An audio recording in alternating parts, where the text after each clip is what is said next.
Maayong adlaw sa tanan nga mga kaigsunan o mga kahigalaan namo nga nagapadayon sa pagpakiguban ining ato mga pagtuon. Ang ato nga topiko karon usa ka interesante kayo nga topiko nga makita sa buhat sa mga apostoles kapitulo 20 bersikulo 29 ug 30 nga sa diin mao kini ang gilabay pirmi nga isyu batok sa mga membro sa Last Message of Mercy Seventh-day Adventist Church nga lagi nga kaming mga membro niini ingalan nila mga lubo, no. Usahay di man po nato sila mabasol tungod kay mao na ang ilaha nga na dunggan sa ilang sa mga pangulo, no, labi na sa mga opisyalis sa Southern Mindanao Mission nga gihingalan kami og mga lobo gawas nga offshoot hingalan pagid og lobo. So ato karong susihon pinasikan sa balang kasulatan o sa writings ni Mrs. White o asa gini o kinsa ni mga tawhana nga mga lobo nga nagasulod sa iglesia. So ang ating topiko karon makita diri sa Buhat kapitulo 20 29 nga 30 nga mismo si San Lucas kay si San Lucas may nagasulat aning buhat sa mga apostoles nagingon si Apostol Pablo, ako nahibalo nga sa makagika na gani ako pagasudlon kamog mabangis nga mga lobo nga dili maluoy sa panon. 30 o gikan ra gyud kaninyo adunay managpanindog nga mga tao nga magsultig mga binalitan aron sa pagpamira sa mga tinun-an ngadto kanila. Mao ni nga isyu makaigsunan nga kadaghan madunggan nato nga ang mga grupo nga nagagawas o nagabulag sa Southern Mindanao Mission ilang hingalan og mga lobo. Sa ako nang gikaingon, dili po nato mabasol ang mga membro tungod kay mao na ang ilang nadunggan usab gikan sa mga pangulo. Mao na atong susihon karon og asa gid kini natumong kining maong bersikulo. So ang atong topiko karon mga kaigsunan, no, mga lobo nga nagasulod sa General Conference Corporation o nagabalitan sa mga doktrina sa Seventh-day Adventist. Ato ni pamatud-an, amo kining pamatud-an nga dili kami ang nahaom aning mao nga bersikulo. So sa pagpadayon mga kaigsunan ato sa nga sublion pag-refresh atong hunahuna ang atong nangagi nga mga pagtuon kung unsa day ang pundasyon sa Seventh-day Adventist Church tungod kay dako kini kalabutan labi na nga naghisgot kini nagabalitan, no, bot pasabot ang husto nga doktrina himuong baka mao na ang pagbalitad. Ang tama himuong sayop ug ang sayop himuon nga tama mao na ang pagbalitad. Atong hinumduman mga kaigsunan nga ang The Remnant Church was organized May 21, 1863 ubos pangalan nga Seventh-day Adventist Church. Og kining Seventh-day Adventist Church mao kini ang remnant people of God og adunay duha ka karakteristik. Dunay duha ka kinaiya nga mao keeping the commandment of God and have the testimony of Jesus Christ. Og unsa man ang testimonyo sa atong Ginoong Jesucristo ang pinadayag 19 nagmatuod, the testimony of Jesus Christ is the spirit of prophecy. Ato naning natun-an og ang Remnant Church kon Seventh-day Adventist nagdala kini sa lugong Philadelphian SDA movement organized in 1863 and still running today by those who are giving the three angels message found in Revelation 14:6-12. Sa ako nang gikaingon, ang nagdala sa mga mensahe sa tulo ka manlunda o paghinganlan nila mga lobo, no?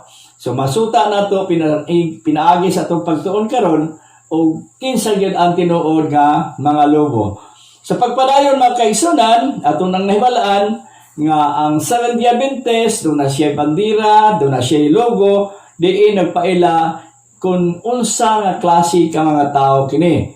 Adunay pagtulunan, no, nga gidala sa three angels message nga mao kini state of death, health message, spirit of prophecy, sanctuary, law of God, victory over sin, righteousness by faith. Kini mga pagtulunan na mga kaigsunan, wala kini sa uban nga mga denominasyon, kundi ana kini sa Seventh-day Adventist nga bilang Remnant Church.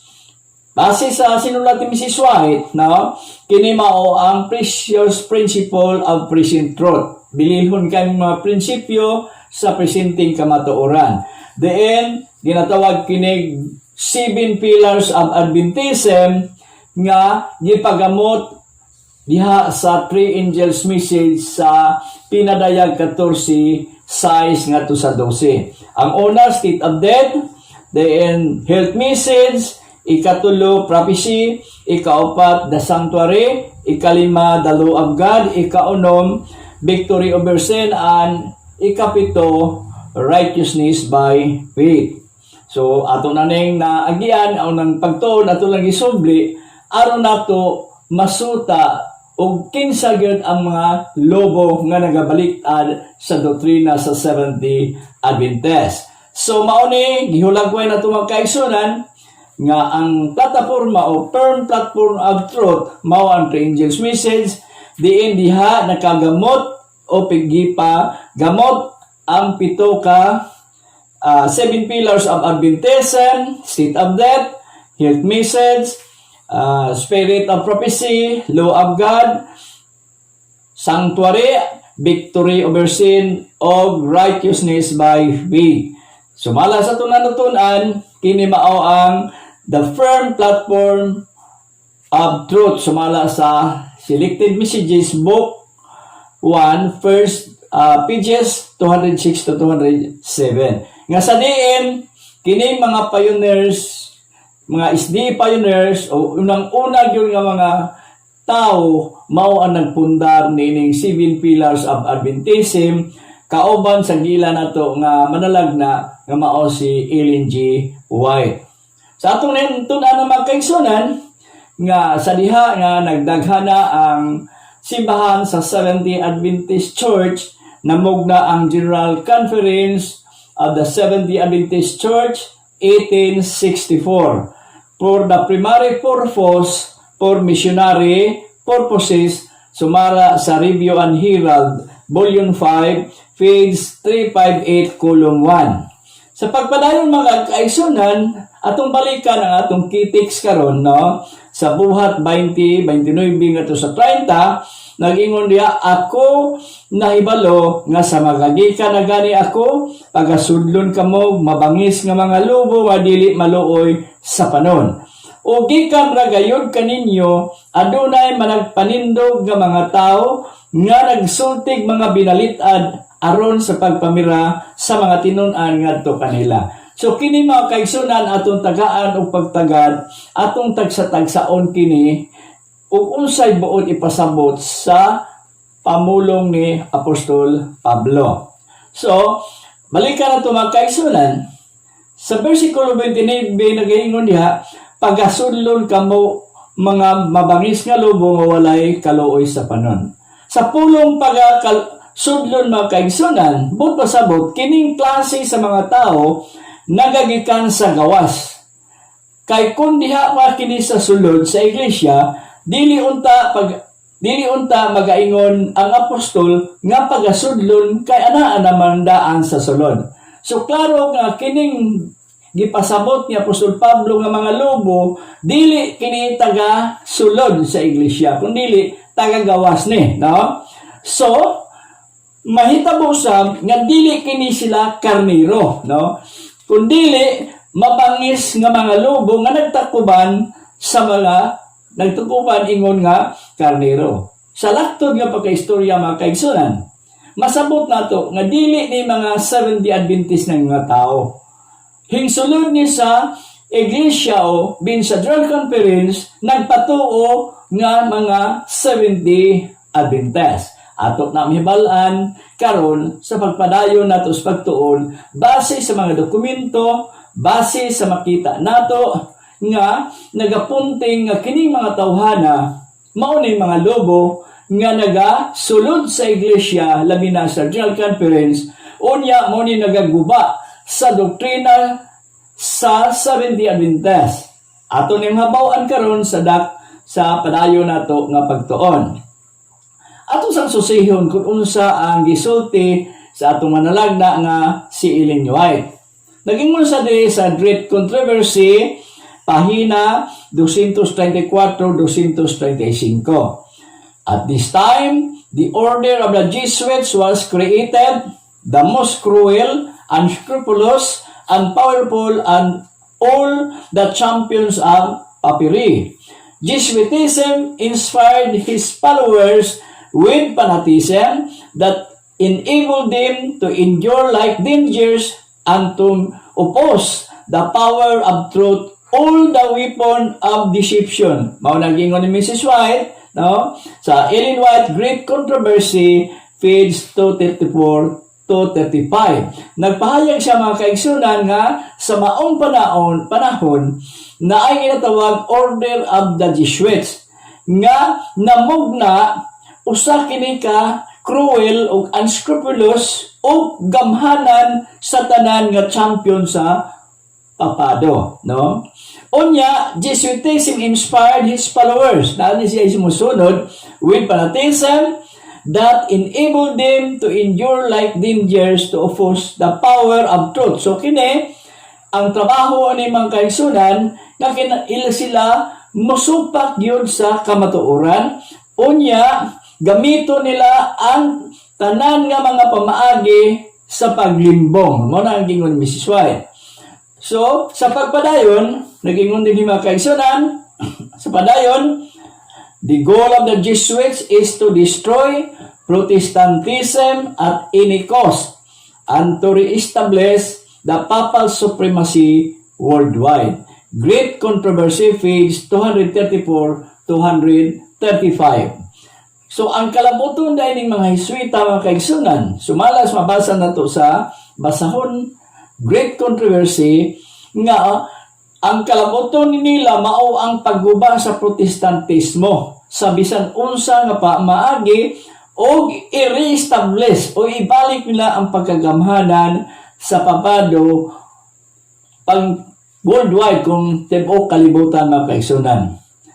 Jesuit function like a papacy secret worldwide police. Ingon pa ni Mrs. White, ang trabaho ini mga Jesuita mura nag secret worldwide police, no? Mura detective ni sila.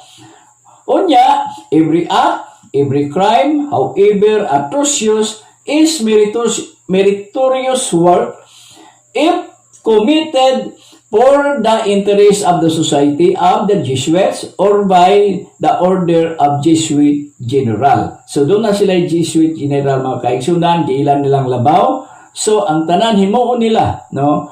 O sila na committed para lang sa Society of Jesuits or by Order of the Jesuit General. Makita nato din mga kaigsunan, no?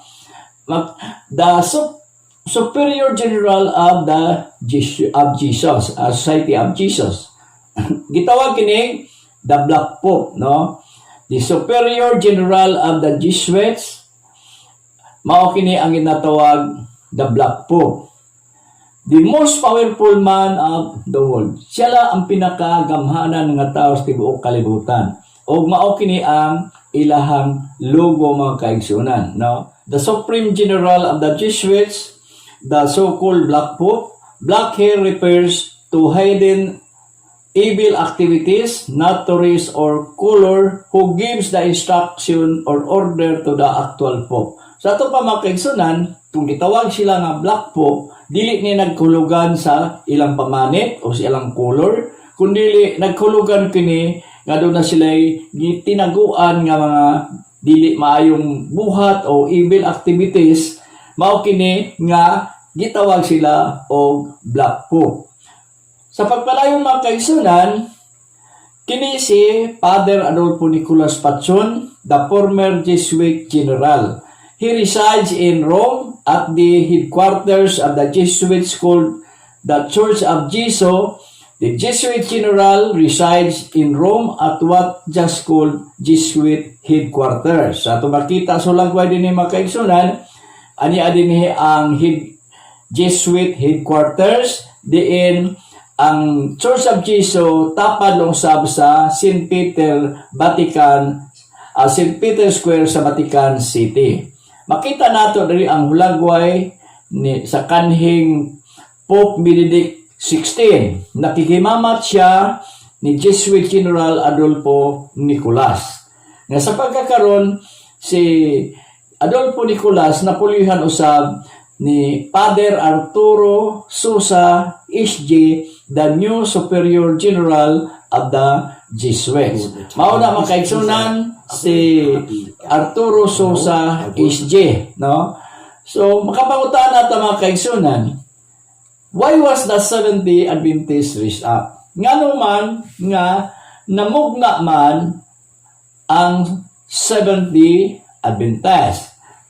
Base sa sulat ni Mrs. White, mga kaigsunan, nagingon sa dinhi sa The Great Controversy, pages 234-235, the Seventh-day Adventists raised up to finish the work of the Reformation and to preach the Angel's message. Kung ngano na Seventh-day Adventist, mao kini motiwa sa buhat sa Reformasyon.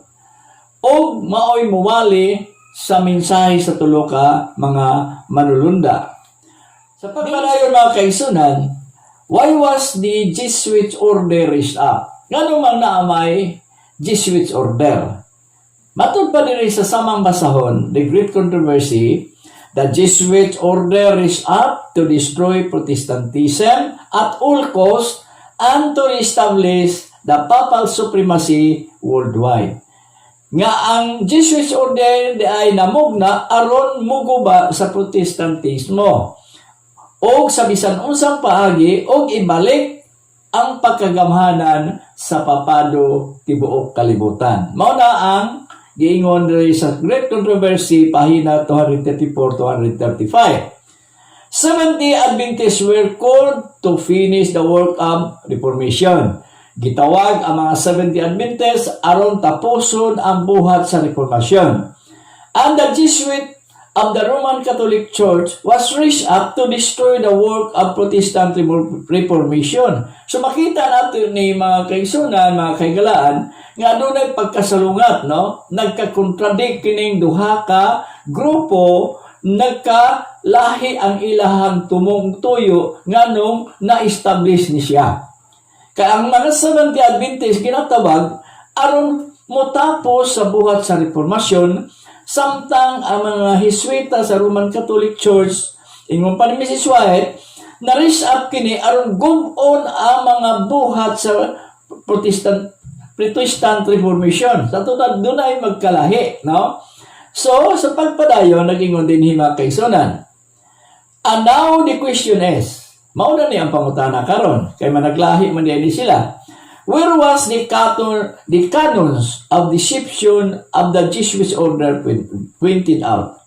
Asa man ka itumong ang mga kanyon sa panlimbong, asa man la itumong? I-pointed out, no? Asa la itutok? So, nag-ingon din mga kaigsunan, of course, without doubt, to the Seventh-day Adventist Church. So wala yung pagduda, tungod kay nagkasalungat ng ilahamang tumugtuyo, ang mga panglimbong itumong nyo diha sa Seventh-day Adventist. Dili sa ubang reliyon, no? So, ang pangutana karon mga kaigsunan, unsaon man nila pagguba ang Seventh-day Adventist Church? How did they destroy the Seventh-day Adventist Church? Unsaon nila pagguba? Nag-ingon ang alagad sa Dios, no? They will infiltrate the leaders of the church, the presidents, pastor, administrator, and the teacher. Unsa daw? Ilang i-infiltrate ang mga pangulo sa simbahan, ang mga presidente, mga pastors, administrators, apil na ang mga magtutudlo. Ilang i-infiltrate, no? Ang pangutana karon, usahan nila pag-infiltrate. They will mix Roman doctrines, tradition, or paganism in the Bible truth. Kung manigingon ni Mrs. White, i-infiltrate nila, pinagi sa Romanhong mga doktrina, mga kinaiya sa pagano, diha sa kamatuoran sa Biblia. Murag ihalo mga kaigsunan ang tinuod haluan sa mga tradisyon.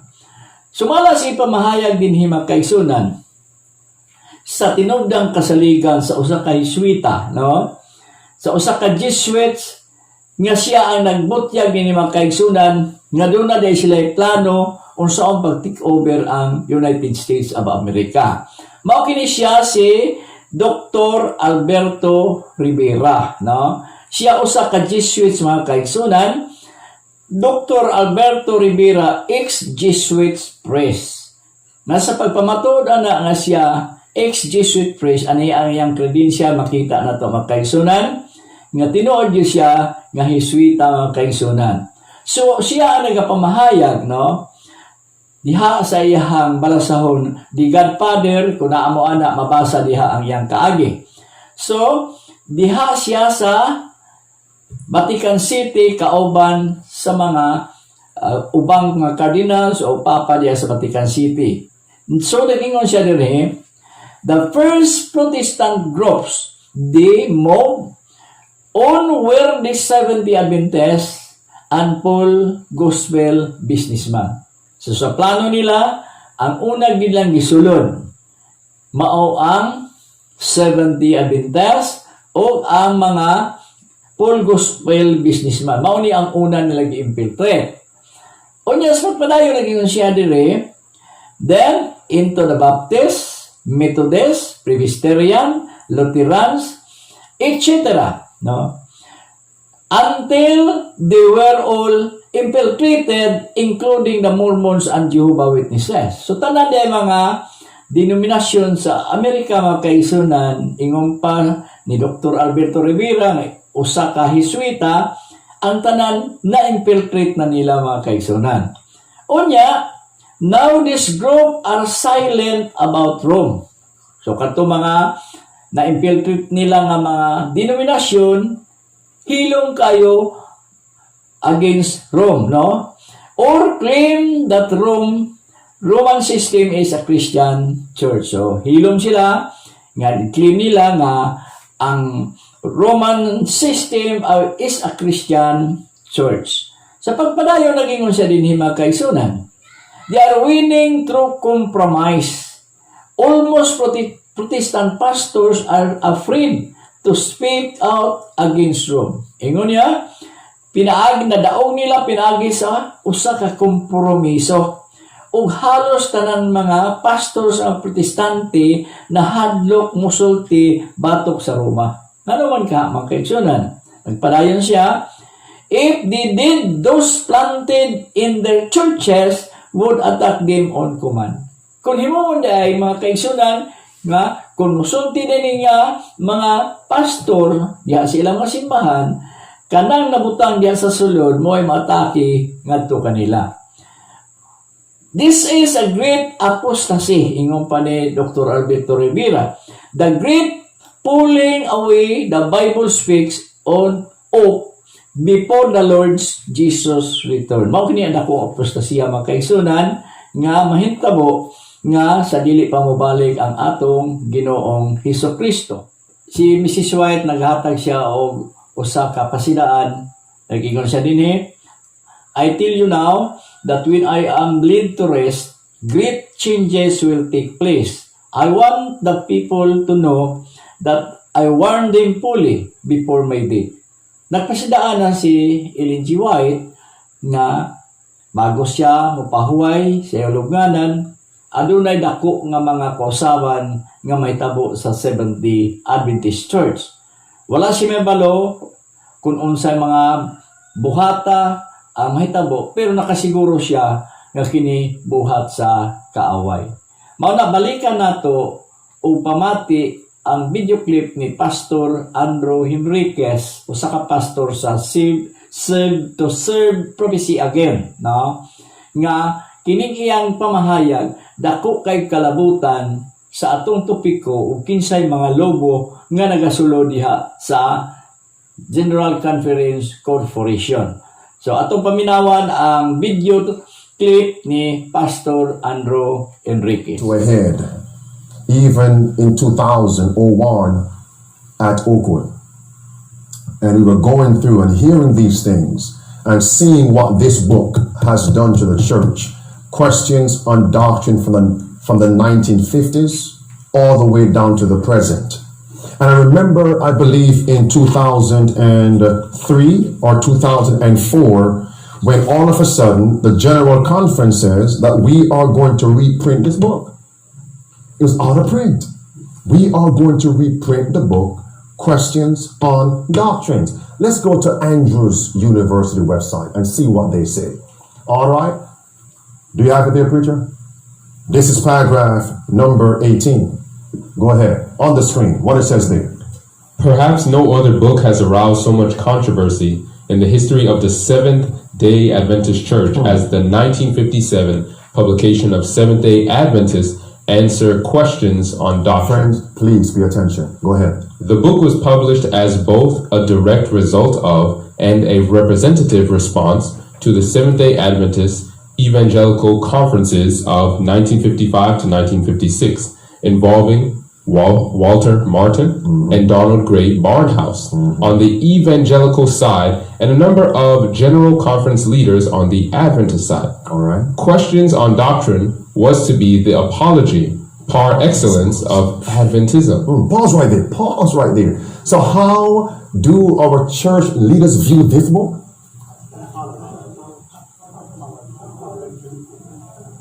And what year was this? 1955, right? Okay. Now, how many of you are aware the input of a man called Leroy Froom on this book right here?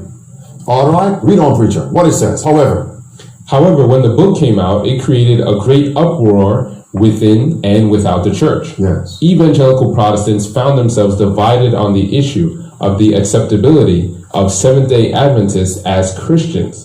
Adventists, on the other hand, saw within their ranks an even greater division.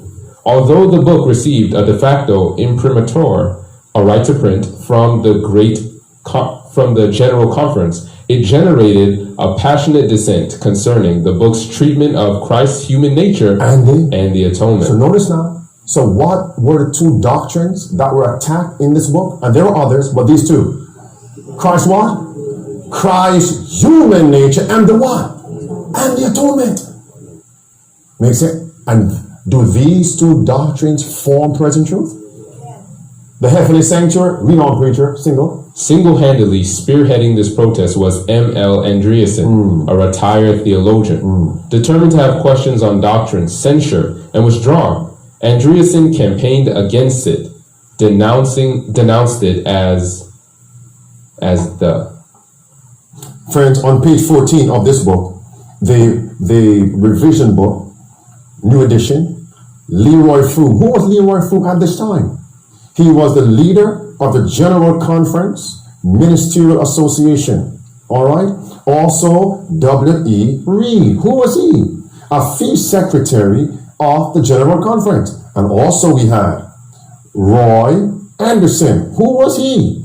He was then serving as the director of the General Conference Ministerial Association. Now notice, what was the issue in this book right here? The atonement and Christ's what? Human nature. Now notice, here are your men.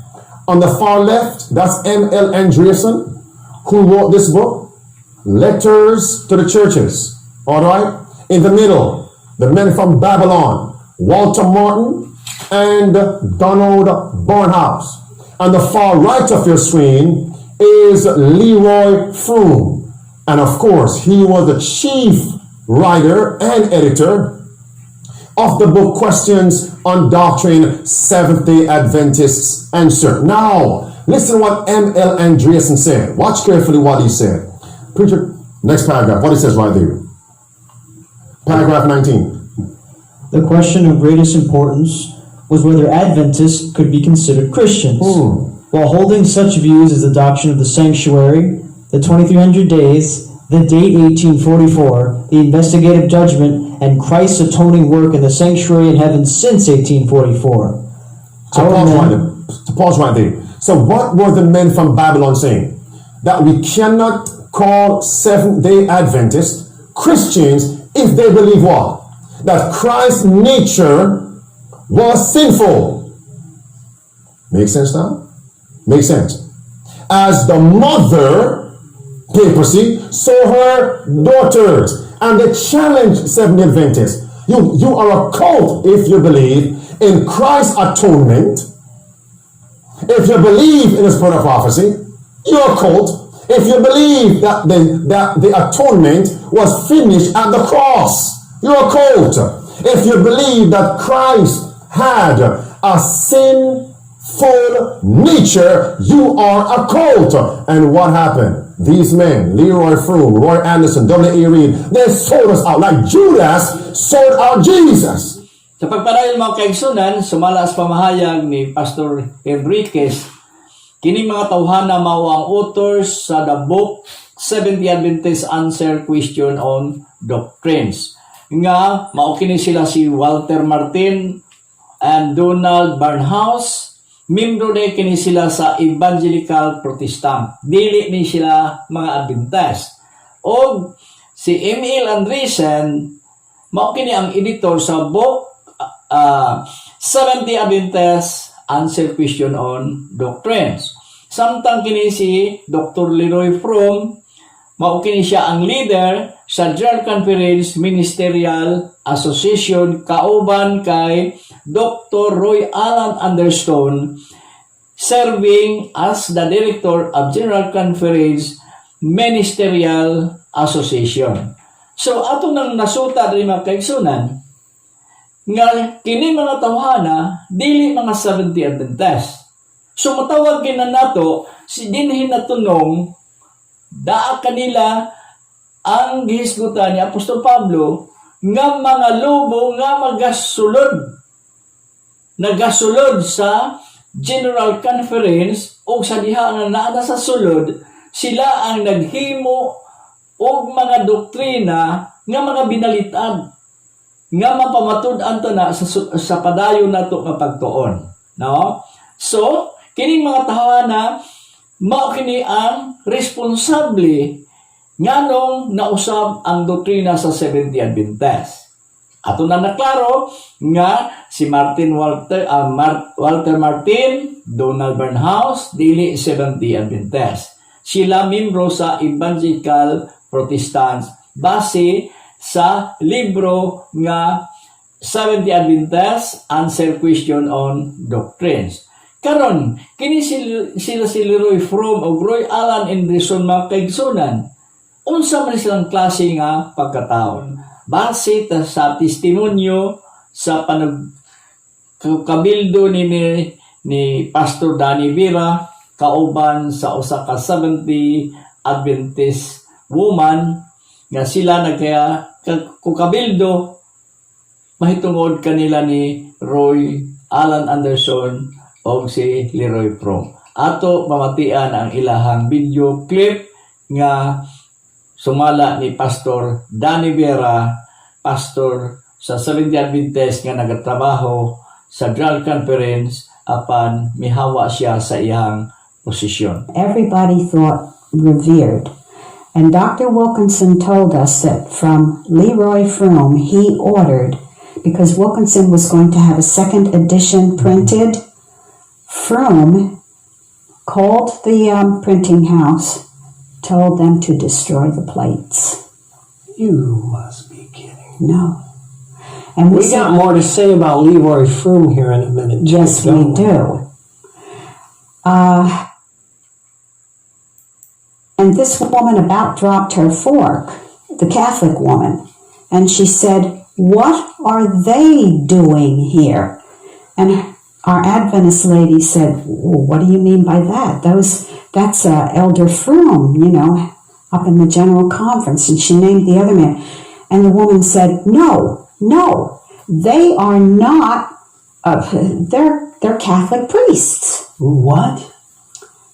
And our friend, our Adventist lady says, what do you mean? They're Adventist ministers. This woman said, no. She says, I've been at Mass when they were performing Mass. I've been in Catholic churches where these men were performing Mass. I've heard that story from another person who said that the man who was walking with Leroy Froome that day, that the woman identified they were Catholic priests, was the other author of Questions on Doctrine, Roy Allen Anderson. So this lady passed this. So dato nahibalan mga kaigsunan, gikan sa testimonyo gayud sa usa ka babae nga Seventh-day Adventist kauban ni Pastor Danny Vera, atong nahibalan kung unsang klase nga pagkatao kining si Leroy Froome o Roy Allen Anderson. Nagingon din Dr. Leroy Froome and Roy Allen Anderson are Roman Catholic priests.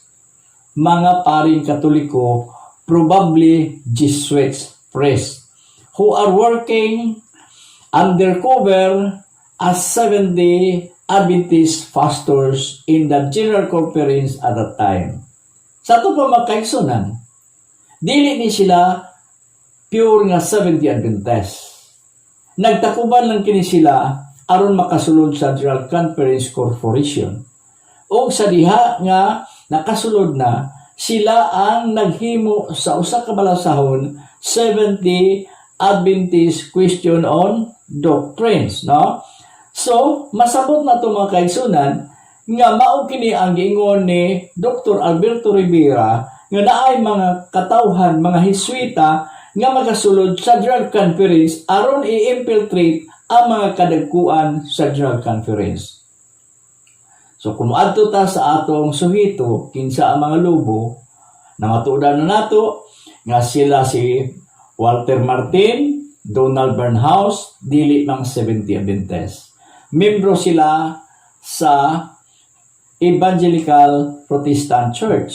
O kining duha nagtagkuban ingon nga pastor sa General Conference apan nakaplagan nato atong nahibawan gumikan sa testimonyo sa maong babae nga dili day kini sila tinuod nga mga pastor sa Seventh-day Adventist kundi mga pari nga Romano Katoliko nga nagsulod sa General Conference ug mao nagdaot sa doktrina sa Seventh-day Adventist. Mao na sa pagpadayon mga kaigsunan, lain sa ang video clip ang ato mapinawan gikan kay Pastor Andrew Enriquez. Atong paminawan mga kaigsunan. The top paragraph says, Sister White, she is the Lord's messenger. Her writings are a continuing and authoritative source of truth. But in 2015, they voted. Do you see? There's no Lord's messenger in the new statement. What happened there?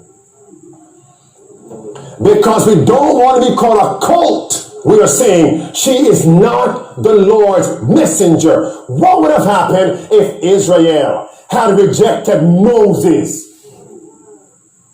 What happened to Korah, Dathan, and Abiram, who rejected Moses? What happened to them? The earth opened and what? Oh, my friends.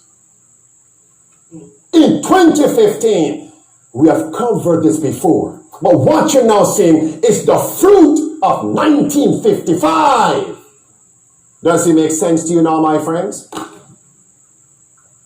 Watch. And then we have the same person, Desmond Ford, in 2015 said he will give us 10 points that we must follow as a church. And number 10, let's read that. That Sister White's writings are not what? You see? So she's not inspired. That's in Adventist Today magazine. So, klaro mga kaigsunan, no? Nga dili lang di ay itong mga tawhana napagyoy Desmond Ford. Mga pastor ni sa General Conference Corporation. Unya sila naghimo og balasahon the book Seventh Adventist Answer Question on Doctrines na was published 1957, and in that book was stated, "We no longer believe in the 2,300 prophetic days or years." Naon sa daw mga kaigsunan? Dili na sila motuo sa 2,300 ka mga katuigan nga mao man ni ang pundasyon sa pagtuo sa mga Seventh-day Adventist. Usa sa mga haligi nga gipakapos sa Three Angels message. Dugang na nga mga kaigsunan nga that the Day of Atonement in 1844 was finished at the cross, and there no such things as investigative judgment. Sa ito pa mga kaigsunan, makita na to din kung giunsa pagbalitad ang doktrina sa Seventh-day Adventist. Nga sa atong gituan, nga ya atong 1844, mauman ang pagsulod sa atong Ginoong Hesukristo bilang high priest dito sa sanktuaryo nga langit nun. Nga nanglaban sa atong mga kasalanan, siya ang tigpatiluala sa tao o sa Dios. Nga ni atong 1844 atong gituan, nga mao ni ang pagsulod niya sa labing balaang dapit sa sanktuaryo nga langit nun. Pero giunsa pagbalitad ini mga tawhana, natapos na daw, wala na Day of Atonement. Natapos itong tapos ang diha sa cross. Wala na Day of Atonement. Unya sa dugang pa ni mga kaigsunan, nagingon siya din no, tumabasa, that the writings of Ellen White is no longer authoritative. Ang mga sinulat daw ni Mrs. White, dili na authoritative. Nga si Mrs. White, mao man ang giila nga propeta sa mga Seventh-day Adventist. Mao na hinungdan mga kaigsunan, kadaghanan sa mga pastors, dili na sila motuog mila kay Mrs. White nga mao ang propeta. O dugang panyana, that the nature of Christ is a sinless nature, we cannot victory over sin. Makita na ito mga kaigsunan, nga sila yun ang mga lubo nga hinsulod sa General Conference Corporation o sa diha na sila sa sulod. Sila'y naghimo mga pamaagi kung giunsa pagbalitan ang doktrina sa Seventh-day Adventist. Giunsa pagdaot ang pundasyon sa Seventh-day Adventist. Kaya nag-ingon si Apostol Pablo nga gikan na gyud kaninyo ang magasultig mga binalitan nga magapangdani. Mauning nasulti ni Apostol Pablo tungod kay mga taong gawas ni, dili mga Adventist, unya na sulod, nahimong membro, nahimong pastor, pero nagbalitad sa mga doktrina sa Seventh-day Adventist. So, dugang mapagpamatuon ni makaigsunan, adunan siya po'y video clip na itong pangatanahon, diin dako ni kalabutan kung kinsa yun ang mga lubo nga nasulod diha sa General Conference Corporation. In 2000, and who are we? My friends. I know not the Christ, but now they know who now? The Antichrist. Give us Barabbas. So now we have covered this before, but you're seeing it from a different perspective. Look at this. That's in 05. Parade of Nations. Volume, anything? Look at this. The Vatican flag. At our GC session. And the Knights of Malta. Oh, my friends. Oh, beloved. It's sad. It's sad. Now, let's pause that. Friends, I want to ask a question. Has anyone ever been to the Vatican? Anyone? Rome, Vatican? Is there an SDA church in the Vatican? Huh? Now, please, anyone online, tell me, is there a Seventh-day Adventist church in the Vatican City? So if we have the Parade of Nations, so we are showing nations where our churches are. Is there one thing, my brother? if there is not a Seventh-day Adventist church in Vatican City, the smallest state in the world, what is their flag doing at our GC session? Even if there's one, what is their flag doing at our GC session? But you refuse to parade the three angels flying in the midst of heaven. That Sister White says, the Bible says, is our banner. So muna mga kaigsunan, ang pamahayag nga niadtong 1995 General Conference Session, there was a parade of nations where such nation has 70 Adventist churches. Sa himong parada, ang General Conference nga pagasalmutan sa mga nasod nga naay mga 70 Adventist. Apan unsang hitabo ang mga kaigsunan, no? Why did they allow the flag of the Vatican City participated on the parade of nation? Nganong gitugutan man nila, no? Nganong gitugutan man sa atong mga labaw nga mosali o maapil sa parade of nations nga wala may simbahan sa Seventh Adventist ya sulod sa Vatican. Nganong gitugutan man nila ni mga lubo nga sulod diha sa General Conference Session? Was there a 70 Adventist church inside Vatican City? Ang pinakagamay nga syudad? Wala tay nadungog nga naa kaigsunan. Why is it that Vatican City participating their flag, the Parade of Nations, inasmuch that there was no 70 Adventist church inside the Vatican City? Nakasunod kini mga kaigsunan ang ilang bandera tungod kay gitugutan sa atong mga labaw sa General Conference. So sila ang naghimo paagi makasulod ang mga katawhan nga dili Adventista. So dayag kayo nga kini mao ni mga lobo nga nagsulod diha sa 70 Adventist. Dili mga membro sa Last Message of Mercy nga gipasangin lang kami ang mga lobo. Kung dili kini mga tuhana ang lobo kay sila may nag-usab sa mga doktrina.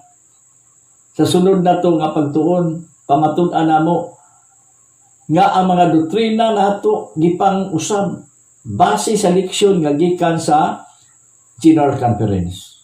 Doon natay topiko nga mosunod ana diin mapamatud-an nato nga ang leksyon nga gitudlo karon sa ato mga pangulo diha sa mga membro dili na mao ang leksyon o ang pagtulunan sa Seventh Day Adventist. Doon kang pamatuod mga kaigsunan, no? Anya dinhi si Dr. Samuel Bakyuke, no? Dr. Samuel Bakyuke is the first non-Catholic to graduate from the Pontifical Gregorian University in Rome. Diin siya nag-graduate sa usa ka universidad nga dili universidad sa mga Seventh-day Adventist. Pontifical Gregorian University diha sa Roma. Diha sa nag-eskwela sa universidad sa mga Katoliko, no? He received a gold medal from Pope Paul VI for earning the academic distinction of summa cum laude. Hing-graduate nito summa cum laude pa. But pasabot.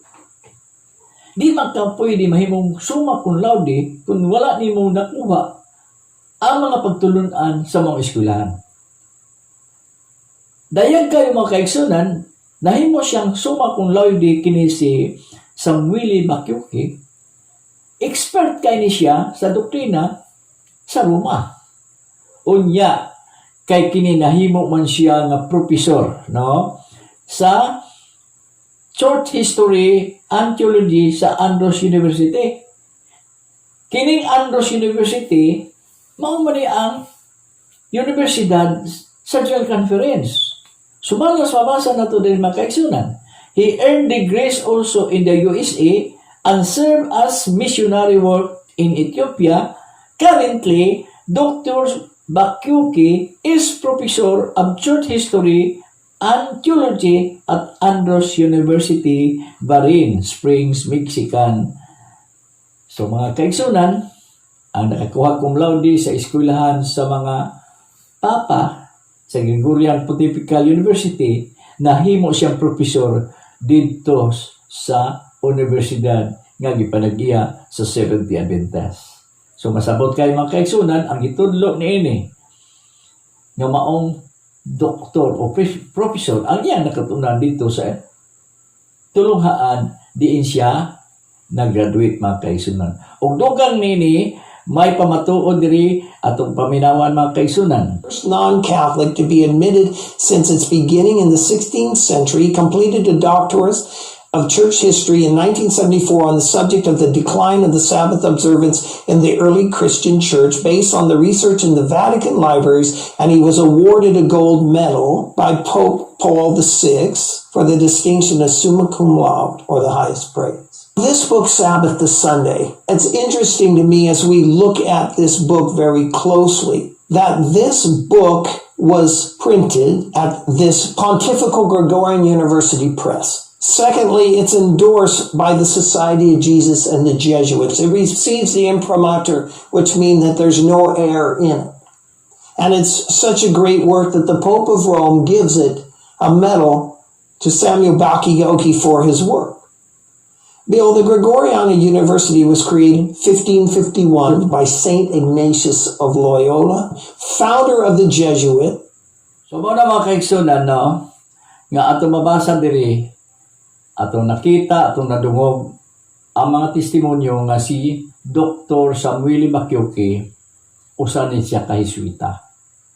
Gani napamatud-an ni Dr. Alberto Rivera nga ang professor di ay nga mao si Dr. Samuel Bakyuki, professor sa Andros University, Universidad sa gipanag-iya sa Seventh-day Adventist Church, usa di ay ka Hiswita. Anya din atong paminawan mga kaigsunan. Publicly stated in a response to the letter that Dr. Rivera has told us that Samuel Bakayoko is indeed a Jesuit infiltrator in the SDA organization. He's told us he knows this man personally along with some others. We don't have anything in print to give you documented evidence, but a well-informed person as you are can spot the infiltrators. We're hitting the fact that we had an anti-popery stance.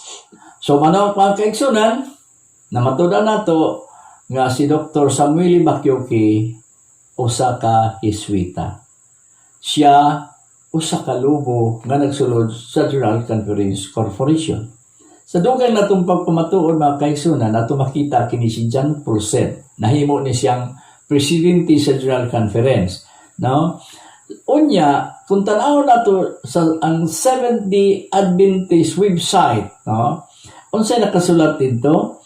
Educational History of John Paulsen. Makita nato mga kaigsunan, John Paulsen took his doctorate degree at Tübingen University, Germany in 1968. Asa di ay nagkuhag doctorate degree ang una natong presidente nga mao si John Paulsen.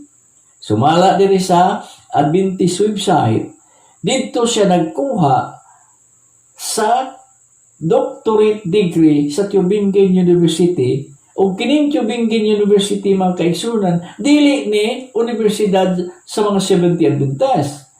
Universidad ni sa mga Hiswita. Sa dugang pamatuod, schoolmate ni sila si Pope Benedict XVI, no? Sila ang schoolmate nga mao si Joseph Ratzinger, ang tinuod niyang pangalan. The former Pope took his doctorate degree at Tübingen University. He lived there in 1967. Sa ito po mga kaigsunan, kining eskwelahan ni John Paulsen, mausab kini ang eskwelahan ni Pope Benedict XVI. O sumala sa ebidensya mga kaigsunan, Tübingen University is the center of ecumenism. The most political, Jesuitical, and economical scholars teach at Tübingen University. John Paulsen learned in this Jesuitical economical university was he confirmed his conviction to preach the three angels' message. Kini si John Paulsen nga nahimong presidente sa General Conference Corporation of the Seventh Adventists. Hing graduar dito sa Tübingen University, Universidad sa mga Jesuita. Was he confirmed his conviction to preach the three angels' message? Ang tubag mga kaigsunan, di may tabo nga magwali na sa three angels' message. Ano man, gitrain siya, he was trained how to bring ecumenism in the Adventist movement. Mauna mga kaigsunan ang kamatuoran nga kining mga tawhana mao ni ang ingon ni Apostol Pablo nga mga lubo nga nagasulod dito sa General Conference pagsulod dito nadaot giguba gibalid-ad ang doktrina sa mga 70 Adventists. Dugang pa ini mga kaigsunan makita nato diri General Conference institution host Jesuit Press. Unsa daw? General Conference institution nag-host sa Jesuit Press. Naging mo din makaigsunan, General Conference sponsored institution Loma Linda University.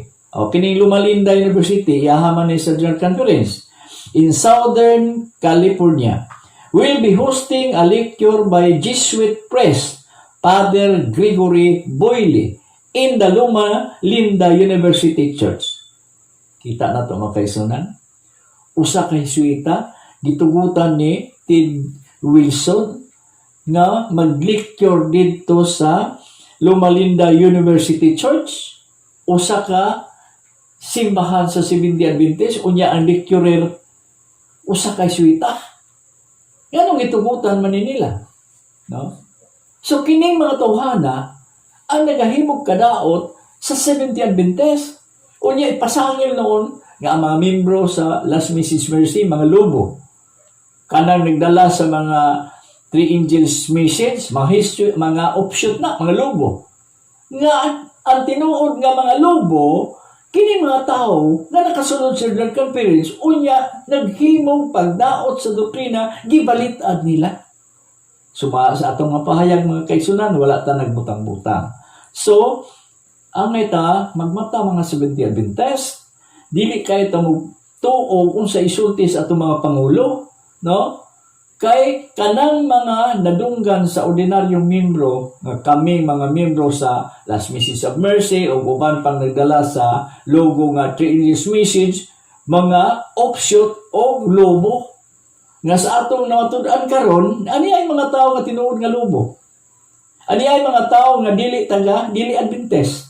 Hingsulod lang sa General Conference aron muguba sa doktrina sa General Conference o sa Seventh-day Adventist Church, sumala sige ingon ni Dr. Alberto Rivera. Dungaga na ito mga kaigsunan. No?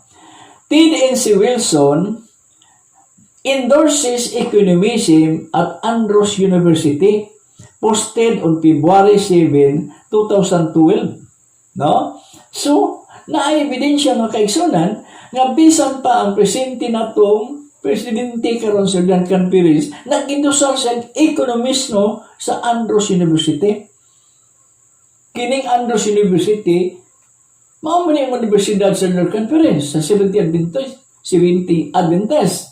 Nganong gindusar man nila kini si Reverend Dr. Michael Kinamon. Nga kini siya dili man ni Seventh-day Adventist. Nganong gitugutan man siya, nganong gi-endorse man ni Ted N.C. Wilson. Ted N.C. Wilson, President of General Conference, and Reverend Dr. Michael Kinamon, former head of National Council of Churches. Aniya din ang iyang biography mga kaigsunan atong basahon. There have already been many reports revealing that former head of the National Council of Churches gave a symposium at Andrews University entitled The Economical Movement and Why You Should Be Involved. The lecturer name was the Reverend Dr. Michael Kinamon, his biography and long list of economical achievements is available on the National Council of Churches website. Kita na ito mga kaigsunan. Usa ka haligi sa World Council of Churches. Unya, naghimog symposium dito sa Andros University, usa ka universidad nga gipanagya sa General Conference Corporation of the Seventh-day Adventist. Mao ni mga kaigsunan, kita ang mga Adventista, magmatata. Di ta magpataka og tuo. Kaya ang gipid sa mga kaigsunan taon nato. Nga ang mga lobo, mao ang nagdala sa three angels message. Balubo. Mga Hiswit, ang mga Jesuit, ang mga gitawag options. Pero sa ato ay natunan karon mga kaigsunan, ania ang tinuod ng mga lobo. Mga tao nga dili mga Adventist nga hinsulod sa General Conference Corporation of the Seventh-day Adventist. Mao ni sila ang mga lobo mga kaigsunan nga mabangis nga walay kaluoy sa panon. O mao ni sila nagbalitan sa atong mga doktrina, gihimo nila gidaot aron madaot ang pagtuo sa katawhan sa Dios. O kawala naman tay panahon mga kaigsunan, niabot naman usab nga diin kita magtapos. Ako magakaingon kaninyo, ayaw niyo saypa ang sunod nato nga pagtuon. Tun-an nato ang produkto sa mga Hiswitang sulod diya sa General Conference nga sila naghimo o mga doktrina nga giusab nila ang original na doktrina sa Seventh-day Adventist. O kini sa gihapon inyong bigsoon, Gisgilya, magaingon kaninyo. Ang Diyos sa kaitasan, magapanalangin ka natong tanan o daghang salamat.